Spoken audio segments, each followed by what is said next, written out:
I used your card, just for utilities. Sister lied.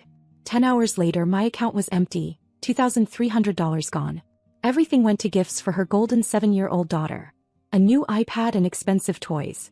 I didn't scream. I just took quiet action. By morning my sister started screaming when she found out this.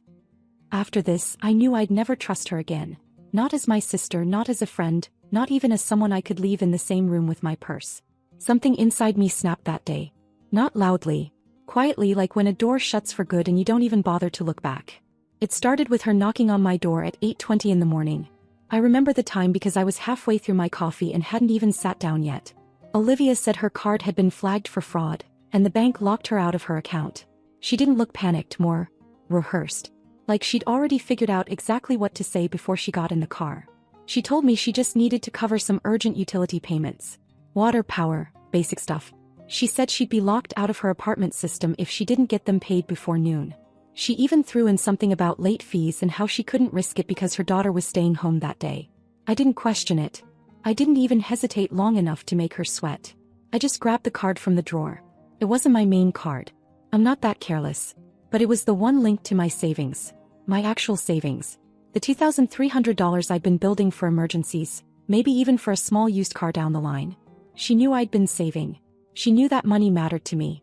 And I still handed it over because I believed her. I wanted to believe she wasn't the same Olivia who used to lie about broken phones and overdue rent. I told her clear as day, just for utilities. No shopping, no extras. She said, of course, acted offended that I even brought it up. Then she left. The whole day was uneventful after that. I worked from home, answered emails, made lunch, and tried to shake off the weird feeling I always get when Olivia's involved in something. By late afternoon I started checking my phone a little more than usual. No texts from her. No calls. Around 6 p.m. I texted her. Nothing. By 7:15 I called. Straight to voicemail. By 7:30 I opened my bank app, just to look. I expected maybe a couple hundred gone. I was still telling myself maybe she rounded up to cover last month too. What I saw hit like a brick. My balance was $14.03. I refreshed the app 3 times like it was some glitch. But no. It was all gone. A $679 charge at the Apple Store. Multiple charges at Target and Amazon. Toys R Us, $382. Macy's, $211. Something called Kid Lux for $170. A full list of charges, one after another, all logged between 10:45 a.m. and 4:30 p.m. She spent every penny. All for her daughter. It wasn't even subtle. A brand new iPad. Dolls, games, clothes, a child-sized electric car. I could see the item names in the receipts. She didn't even try to cover her tracks. It was a birthday haul, a massive one, like her kid was royalty and she had a limitless card to back it up. I didn't even cry. I felt sick, but there weren't any tears. There was just a numb sort of silence while I stared at that screen. It wasn't just the money. It was the fact that she looked me in the eye and said utilities. She knew exactly what she was doing. I sat down at my desk, opened a new folder on my laptop and named it Olivia Theft. Then I started gathering everything. Screenshots. Texts. Timestamps. I even checked the security cam I have outside my apartment to log the time she arrived and left. I called my bank and froze the card. Then I filed a police report online. It didn't even feel like revenge. It felt like math. This happened and now this happens next. By the time I went to bed, everything was in motion. And by the next morning, Olivia's world came crashing down. The next morning, everything moved fast. I was still in my pajamas, sitting by the window with a cold cup of coffee, when I got the call from the police department. They said they were at my sister's apartment, and they needed me to come down to the station to clarify a few things. I asked if she was okay. The officer said she was in custody for now. I didn't ask anything else. I just got dressed, grabbed the file I'd printed out the night before, screenshots, account logs, text messages, and left. By the time I arrived, Olivia had already been brought in. I didn't see it, but they told me she'd been screaming at the officers before they even made it inside. Her boyfriend had opened the door. Her daughter had been sitting on the floor surrounded by unopened gift bags and boxes. When they walked in, she didn't even ask what was going on.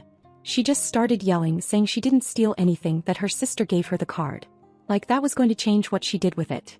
When I walked into the station, I could hear her. She wasn't crying. She was furious. Accusing me of setting her up. Saying this was all a misunderstanding. That it wasn't theft because we were family. They brought me into a separate room and had me go over everything from start to finish. I laid out the timeline. Showed the text from the morning before where she said it was just for utilities. Showed the account activity, the timestamps matching exactly when she was out shopping. Not one payment to a utility company. Not a single dollar toward what she said it was for. Then they brought her in, hands cuffed in front of her. She wouldn't even look at me at first. But once she sat down and realized I was the one who filed the report, she lost it again. Told the officer I was blowing everything out of proportion.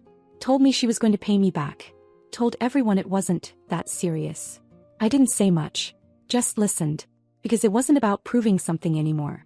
It was about finally forcing her to face what she always avoided: consequences. One of the detectives read off the charges she could face.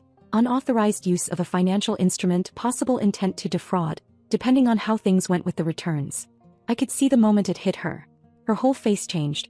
Not because she was sorry, but because she realized this could actually cost her something. She'd always gotten out of things before. There was always someone to clean up the mess. But not this time. They gave her a choice. She could either face charges or return everything, refund every cent, and make it right. She didn't say a word for a full minute. Then she asked if she could call someone. They let her, but it didn't help. No one could cover for her this time. Her boyfriend didn't even pick up. She chose the refund. That afternoon she started returning the gifts. She kept quiet about it, but I saw the notifications coming in. First $679 from the Apple Store. Then $382 from Toys R Us. One by one, everything started reversing. I kept track of every dollar. I didn't contact her. I didn't even let her know I was watching. I just waited. By the end of day 2, $1,900 was back. I didn't expect to get all of it. Some stores don't refund electronics once they're opened, and I knew her daughter had already been using the iPad. But she was doing it. Not because she wanted to, but because she had no other choice. Then on day 3, just as the whole thing seemed to be winding down, I got a text from our cousin Mia. It was short. Just 5 words. "Have you heard about Olivia?" I hadn't spoken to anyone about her since I filed the report. But Mia didn't wait for a reply. She sent the next message immediately. "Her daughter's in the hospital. Appendix. Emergency surgery. It's bad." I didn't respond right away. I stared at that message longer than I should have, like it was in a language I didn't understand. And in that moment, I had no idea that this wasn't the end of the story. It was just the beginning of something worse. I didn't expect karma to hit so quickly, or so hard. But 3 days after the police walked her out of her apartment in cuffs, Olivia found herself in the back of another vehicle, this time a speeding ambulance. It was her daughter. I still remember the first message I got about it, just 5 words from our cousin Mia. "Have you heard about Olivia?" My first reaction was cold. I didn't want to hear about her. I didn't want to know what she was doing, what excuse she was working on, or who she was blaming next. But then the second message came before I could even reply. "Her daughter's in the hospital. Appendix. Emergency surgery. It's bad." At first I didn't believe it. Honestly, it felt too convenient. A part of me thought maybe Olivia was trying to shift attention, create another scene, stir up sympathy. She knew how to work people. But then my phone started ringing. My mom. My aunt. A voicemail from her boyfriend. Another from someone I hadn't spoken to in years. Everyone saying the same thing. It was real. She was in the ER. Her daughter had gone from stomach pain to vomiting to nearly passing out on the bathroom floor in under 24 hours. When they finally took her to the hospital, her appendix had already ruptured. She went straight into emergency surgery. And here's where it hit the hardest. They didn't have the money. Not a cent.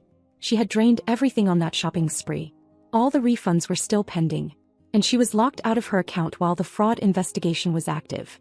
She didn't even have access to her PayPal. Her boyfriend had less than $500 to his name, and no one else in the family could float that kind of bill. The hospital needed thousands, fast, because their insurance only covered part of the procedure and the rest was on them. Suddenly, the birthday she had thrown like some grand royal event, the endless sweets and cakes and bags of toys, the brand new iPad her daughter was glued to for the last 3 days.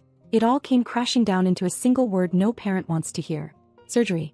And all of it, led back to Olivia's need to impress a room full of kids and moms who wouldn't even remember the party a week later. That night I turned off my phone and just sat at my kitchen table in silence. My hands were shaking and I don't know why. Rage? Pity? Exhaustion? I don't even know what I was feeling anymore. I wanted to say it wasn't my problem. That she brought this on herself. That this was just the natural conclusion of her choices. But her daughter. She didn't choose this. She didn't steal my card. She didn't lie. She was just a little girl who loved pink glittery things and birthday balloons, and now she was unconscious in a hospital bed with tubes coming out of her arm. By the next morning, the messages had gotten desperate. One from my aunt said, "I know what she did was wrong, Edna. But this is her child. Please." Mia sent another, "If you can help even a little, I'll find a way to pay you back." Then came Olivia's own message. Just 3 words. "Please. I'm sorry." No long explanation. No excuses. Just those 3 words. It was probably the most honest thing she'd ever sent me. The truth was, I had money. Not much.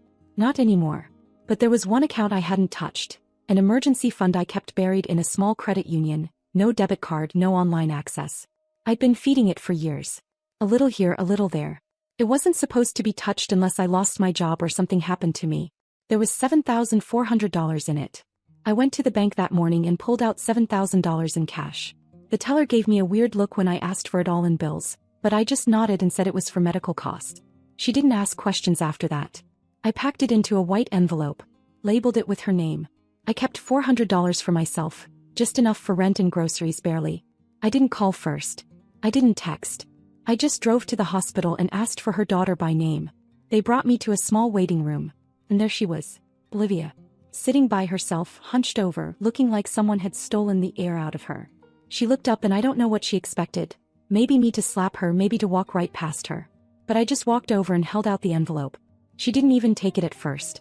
He stared at it like it was poison. Then she looked at me, and something broke. He didn't yell. She didn't defend herself. She didn't blame anyone. He just cried. The kind of crying that doesn't come from guilt or even shame but from exhaustion. Pure quiet collapse. I handed it to her, turned around and walked out without saying a single word. And I told myself, this doesn't fix anything. But maybe it stops her daughter from suffering for mistakes she never made. I had no idea what would come next. But what happened over the next few days changed everything again, in a way I never expected. The hospital stay lasted 4 days. I didn't go back after I handed her the envelope. I told myself I'd done what I could and the rest wasn't mine to carry. But I thought about that little girl constantly, her pale skin, the wires in her arm, the way a birthday had somehow turned into a medical emergency. I kept checking my phone even though I didn't want to admit I was waiting for something. On the 3rd night, a text finally came. No words. Just a photo. Her daughter in the hospital bed, eyes barely open, a small bear tucked under her arm. You could see she was still in pain, but she was alive. Sitting at the edge of the frame, almost hidden behind the 4-pole, was Olivia. Her head was bowed, and even in that grainy photo something looked different. She wasn't smiling. She wasn't posing. She looked like someone who had been stripped of all the noise and drama she used to wrap herself in. That night I didn't toss and turn. I didn't stare at the ceiling wondering what she'd ruin next. I slept, really slept, for the first time since this all began. The next morning my mom called. She said Olivia had barely spoken to anyone at the hospital. No outbursts, no tantrums, no blaming. Just quiet. Focused. She never left her daughter's side. And then she told me something else. Olivia had finished the returns. Every last dollar from the shopping spree had been refunded, or replaced with pawned cash where returns weren't possible. She'd even gone back to the Apple store twice trying to return the opened iPad. They refused, so she pawned it and handed over the cash. By the time I checked my bank account that afternoon, the total was back to $2,300. To the cent. I didn't know what to feel. Relief maybe. But also confusion. This wasn't how she operated. This wasn't the Olivia I knew. And then, as if on cue, there was a knock at my door. I opened it and there she was. No dramatic entrance, no makeup, no forced energy. Just Olivia. Tired. Holding something in her hand. She didn't ask to come in. She didn't even try to explain herself. She looked me in the eye and said, "I need to talk. And I'll listen." I stepped aside. We sat at my kitchen table in the exact spot where I had stared at my phone the night I saw the money vanish. She didn't waste time. She admitted it all. She said she'd lied, she knew it, and the truth was she thought I'd never call her out. She'd gotten too used to people bailing her out. She said she never thought I'd actually turn her in. But she also said that for the first time she was glad I did. Because for the first time in her life something forced her to stop. She didn't just apologize. She didn't just say the words. She said them differently. Like she finally understood what it meant to burn a bridge and stand there staring at the smoke with no one coming to help you rebuild. Then she handed me a folded piece of paper. It was a plan. A real one. A handwritten payment schedule. She wanted to repay the $7,000 I gave her for the surgery. She said it would take time. Probably over a year, maybe 2. But she would do it and she wouldn't stop until she had. I didn't even need to read the paper to know she was serious. I told her the truth. I didn't need the money right now. I'd figure things out. But if she wanted to repay me, she should, not because I expected it but because I could see that she needed to. The next day she got to work. She picked up more shifts at the diner. Started delivering for apps in the evenings. She texted me receipts for small transfers.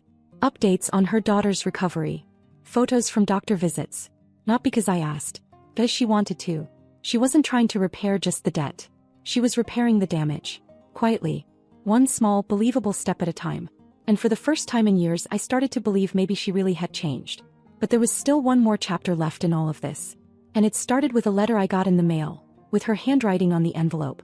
It came on a Monday morning. I remember because it was raining and I almost didn't check the mailbox.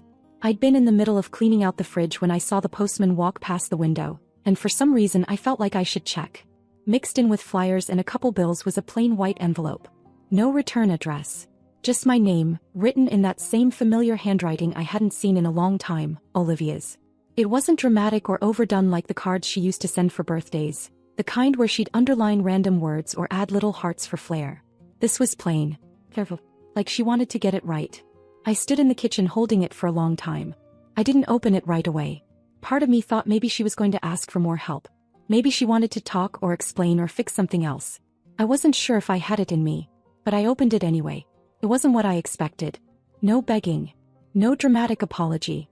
Just 3 pages of honesty I didn't see coming. She started with, "I don't want anything from you. I just need to tell you a few things. And I'm okay if you never respond." She wrote about that night in the hospital. About the hours after the surgery when she couldn't stop crying in the hallway because her daughter was finally stable.